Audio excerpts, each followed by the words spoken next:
ची मानहानीचा दावा माझ्या विरोधात दाखल केला होता। त्याच्यात सुनवाई झाली।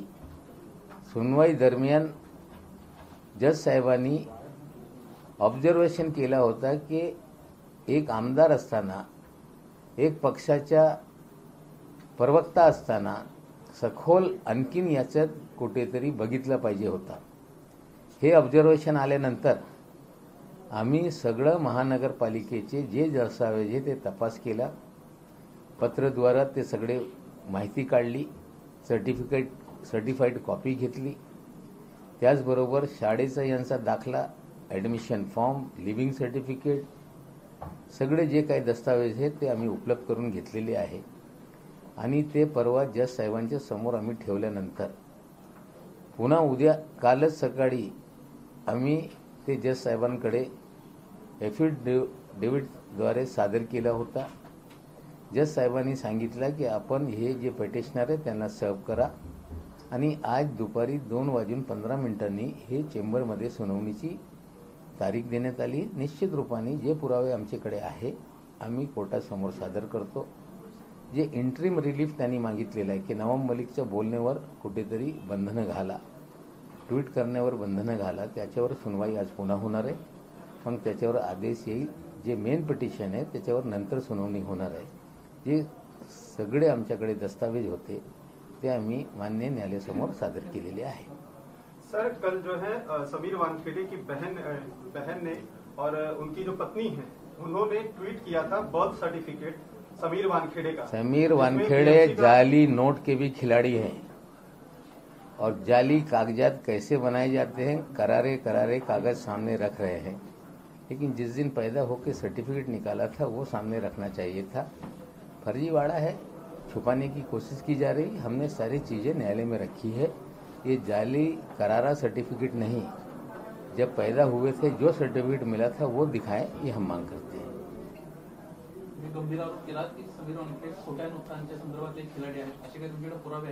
मी आधी सांगितलं होतं की 14,56,00,000 रुपये हे असताना पकडण्यात आले होते। 8 लाख दाखवून कुठेतरी त्या लोकांना मदत करण्याची भूमिका त्यांनी घेतली होती। त्या प्रकरणामध्ये आधीच मी बोललो। आता हे जाली नोट आणि फर्जीवाड्यात मास्टर आहे। करारा ताजे सर्टिफिकेट दाखवत आहे। जन्म झाल्यानंतर जे सर्टिफिकेट त्यांनी प्राप्त केला होता, कुठलीही व्यक्ती बर्थ सर्टिफिकेट कधीही घाल करत नाही। जे खरं सर्टिफिकेट आहे ते दाखवत नाही। फर्जीवाडा करून जे नवीन कागद तयार केलेले आहे ते कागद दाखवत आहे। आमचं म्हणणं आहे कितीही तुम्ही फर्जीवाडा केलं असेल पण हे सगळे कागद आम्ही कोर्टासमोर ठेवलेलेच आहे। त्याचबरोबर आता यांच्या विरोधात तक्रार झालेली आहे जात पडताळणी समितीकडे, तिथे पण पुरावे सादर होणार आहे आणि त्या अंतर्गत हे बोगस सर्टिफिकेटच्या आधारावर यांनी नोकरी घेतली। यांची नोकरी तर निश्चित रूपाने जाणार आहे। नाही नवबी तुम्ही सांगताय हे प्रमाणपत्र बोगस आहे, पण महापालिकेने दिलेले प्रमाणपत्राचे क्रांती रेडकर यांनी ट्विट केलं होतं, त्याच्यावर महापालिकेचा शिक्का सुद्धा आहे। तर महापालिकेने खोटं प्रमाणपत्र दिलं का? असं आहे, त्यांनी सगळं कागद खोडाखाड करून 93 साली सगळे दस्तावेज बदलले।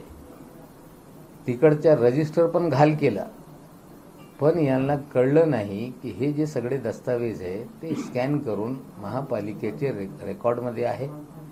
त्याच्या बाबतीत आता सगळे दस्तावेज मी कोर्टासमोर दिलेले आहे। जे खोडाखाड करून नवीन रेकॉर्ड तयार केलं आहे, ज्याच्या आधारावर सगळं आजपर्यंत क्लेम करताय, त्याच्या आधारावर आज जे उपलब्ध कम्प्युटराइज डॉक्युमेंट आहे कोणी जाऊन काढू शकताय ते काढताय आणि ते क्लेम करताय। हे खरा आमचा दाखला, खरा दाखला जेव्हा जन्माला आले तेव्हाचा दाखला दाखवत नाही, कारण तिथूनच फर्जीवाडा सुरू झालेला आहे। सर, बर्थ सर्टिफिकेट जो है बीएमसी की तरफ से जारी किया गया है, आप उसको फर्जी सर्टिफिकेट बता रहे हैं, तो क्या बीएमसी के लोग भी इस पूरे जो मामला है उसमें भी शामिल हैं, ऐसा आपको लगता है? आज नहीं, इसका पंचनामा बाद में करेंगे। फर्जीवाड़ा है, कोर्ट के सामने कागजात रखा है। निश्चित रूप से कोर्ट के सामने जो इंटरिम रिलीफ है हमारे बोलने पर रोक लगाने के लिए, लेकिन जो फर्जीवाड़ा है ये जो हमारी वैलिडिटी कमेटी है उसके सामने कंप्लेंट हुई है। सारे दस्तावेज रखेंगे। इन्होंने फर्जी सर्टिफिकेट बनाया, निश्चित रूप से सुनाई होगी, उन्हें भी बुलाया जाएगा और फर्जीवाड़ा ये साबित होगा, नौकरी जाएगी. नवकी जात प्रमाणपत्र पडताळणी जी समिती आहे वाशिमची, त्यांनी असं म्हणजे याचिकाकर्त्यांना असं म्हटलेलं आहे की समीर वानखेडे यांच्या वडिलांनी मुस्लिम धर्म स्वीकारल्याची कागदपत्र पण त्यांना प्राप्त झालेली, तसं जात पडताळणी समिती असं म्हणते. मग याचा पण आधार घेणार आहात का तुम्ही? नाही, तिकडची माहिती मला नाही. समीर वानखेडे यांचं सर्टिफिकेट हे मुंबईमधून 95 साली हे कुठेतरी इश्यू करण्यात आला होता. त्याच्या आधारावर तक्रार झालेली आहे. ते जी सर्टिफिकेट काढण्यात आला ते बोगस कागदाच्या आधारावर काढण्यात आलेलं आहे. पडताळणी समितीसमोर हे युक्तिवाद होईल. सर, मुंबई पोलीस पण या जात पडताळणीचा सखोल